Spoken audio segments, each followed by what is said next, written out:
100 School Days, a story by Anne Rockwell. On the first day of school, Mrs. Madoff gave me a penny. She asked me to put it in the jar on her desk. Plink! I dropped the penny into the jar. Mrs. Madoff asked Evan to bring a penny to school the next day. And every day someone put a penny in the jar. Plink, plink, plink. Every day we helped count the pennies, and Mrs. Madoff told us that's how we would know how many days we had gone to school. When we counted 10 pennies, we knew we'd been going to school for 10 days, but we'd learned more than 10 new things. On day 10, plink! Sam put his penny in the jar. He also brought 10 balloons to celebrate day 10. Each of us blew up one balloon, and then Sam and I took them to the principal's office. She said, "Thank you, these are beautiful." Plink went the penny. Evan dropped into the jar, and when we counted them, we found 20 pennies. We knew it was day 20, and that's why Evan brought 20 Matchbox cars to school.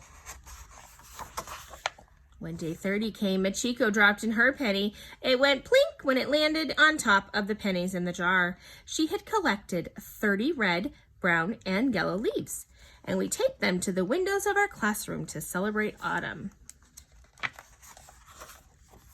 On day 40, Sarah brought in a penny, and you guessed it, plink! She dropped it into the jar. She brought 40 paperback books to school. Her grandmother helped her carry them because they were heavy. It looks like she really likes to read, I think. On day 50, Eveline brought in a penny and she dropped it into the jar. Plink! She also brought 50 seashells to school and told us how she had collected them at the beach. On day 60, Nicholas dropped in a penny. Plink! It landed into the penny jar. We took a long time to count the pennies. Nicholas brought 60 baseball trading cards with pictures of famous ball players on them. He said he went to 4 baseball games during summer vacation and saw Lonnie Alonso hit 2 home runs. On day 70, it was cold and windy outside. I wore the woolly hat that covers my ears. That day, Kate dropped a penny into the jar with a plink. She also brought in 70 sunflower seeds. We made a sunflower cake and put it on a string bag for the hungry birds. That was nice. Those birds sure can get hungry. When day 80 came, Pablo brought in a penny. Plink! It went in as he dropped it into the jar. That morning we counted 80 pennies. Pablo also brought a package of 80 popsicle sticks to school, and we each got 8 sticks. Look what I made with mine.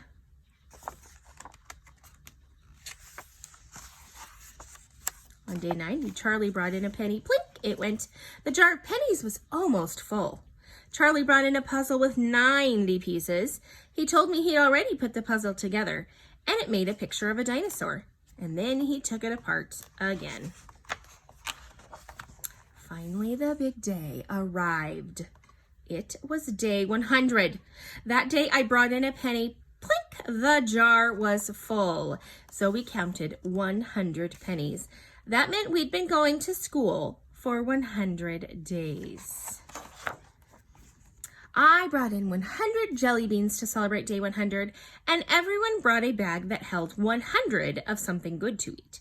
There were 100 pieces of popcorn, 100 pretzels, 100 almonds, 100 raisins, 100 chocolate chips, 100 pieces of star-shaped cereal, 100 dried banana chips, 100 cheesy fish crackers, 100 mini marshmallows, and 100 smooth jelly beans.